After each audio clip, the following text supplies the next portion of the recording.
You know, I've been keeping vegetable gardens for a very long time. I'm 55 years old now, but it feels like just yesterday. I was in high school in Durbanville near Cape Town, and I would wake up every morning and spend maybe a half an hour, 50 minutes watering my veggie garden before my father would drive us to school. This is my veggie garden now. I'm going to show you.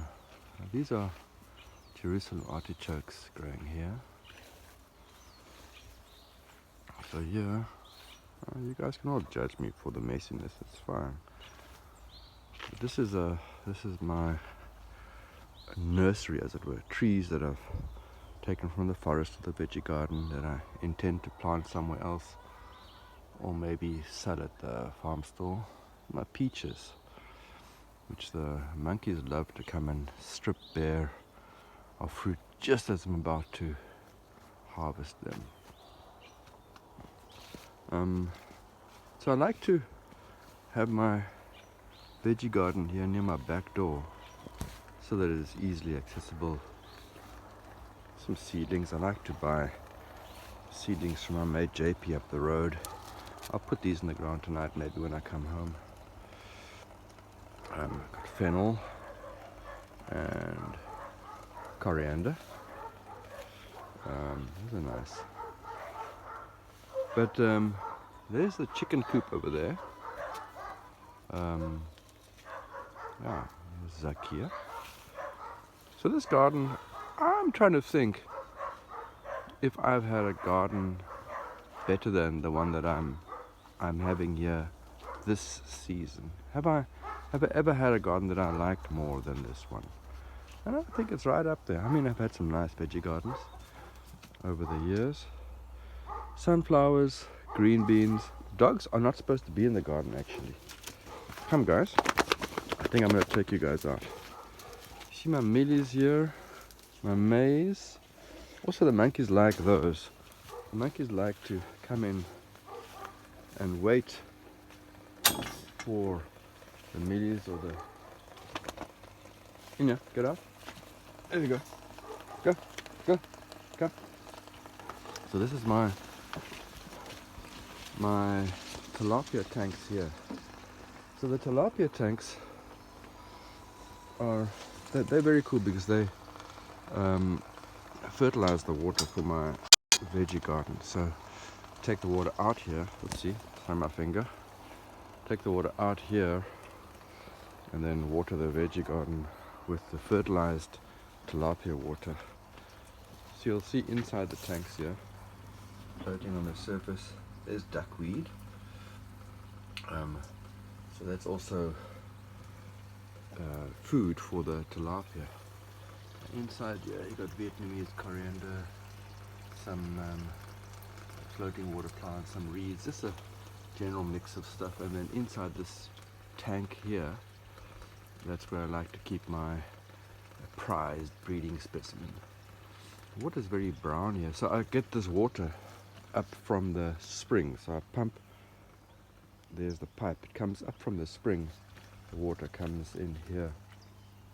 What else have I got going here? Chili peppers, yes, some chili peppers. Oh, getting dry on the plant, I better harvest them.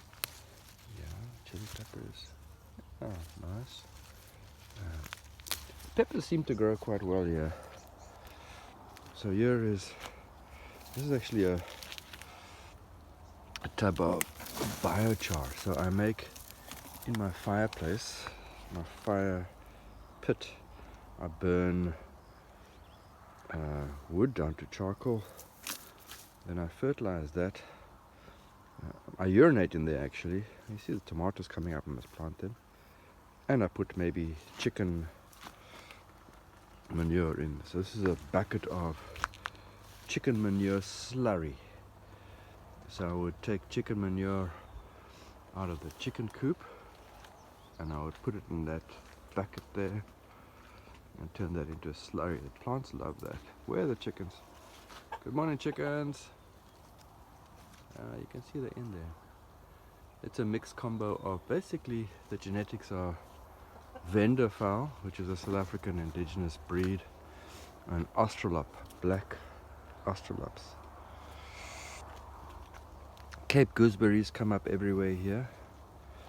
Almost you would think that they're indigenous, but they're not. There's a weed plant coming up here. Yeah, so as I say, I suppose one way to measure your progress through life would be, oh, how much money have you got in your bank account, or how many push-ups you can do in the gym, what you can bench press. The other measure to compare yourself year by year is maybe your veggie garden. How is it compared to the previous year or 10 years? Is it getting better or worse? Look at my lovely bananas. Banana circle here. There's watermelon coming up. Never successfully grown out a watermelon. So this plant seems like it's coming on. Let's hope I can get some watermelon fruit. I like to keep some water floating around there just for birds. Maybe a frog will enjoy that. Tomatoes in here somewhere. And this is a beautiful sweet potato. A very dark purple sweet potato. I was watching a documentary about longevity, and this particular island, Japanese island, I think it's Okinawa maybe. No, not Okinawa, something else. But one of their key ingredients was the sweet potato, a particularly dark sweet potato. So it's growing nicely. I'll have to see if there are any roots in there.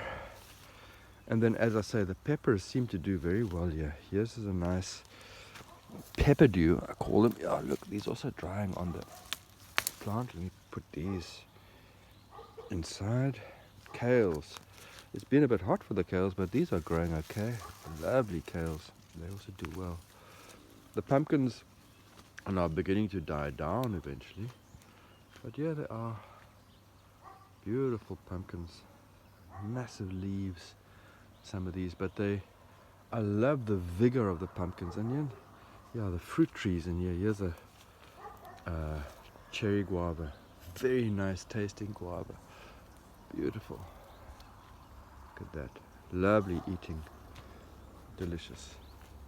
And look at this banana. It would grow banana, pumpkin, all the way from in the banana circle. It would creep all along this hedge, this log, creating some kind of a hedgy look. There's a great pumpkin. Look here, look at this guy. Nice. I had roast pumpkin when I had my boys over for lunch on Sunday, Saturday. There's blackberry growing here. Let's see. And look at the pumpkin. It goes all the way over my front gate there. Look at that. There it goes. Pumpkin, pumpkin, pumpkin. It's reaching right over.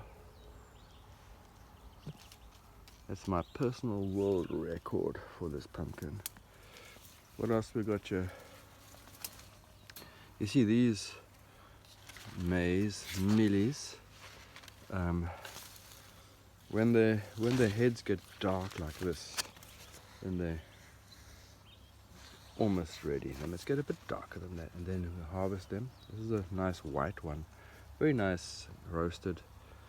But if I leave it too long, then the monkeys have figured out that they're ready, and they come and they're also very rough. They smash everything down when they come harvest. So it's a little bit of a race.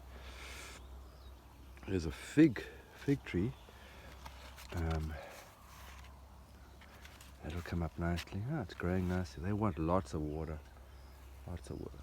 Look at all these cherry guavas in here. Ooh, lovely. Yeah, so that's my garden. And I'm really, really happy. It's going to go into decline now. Summer's about to end here. And then I'll start putting more leafy greens in the ground. They seem to be doing better in the cooler weather. And then the garden will expand, irrigation will happen, and I'll keep you updated.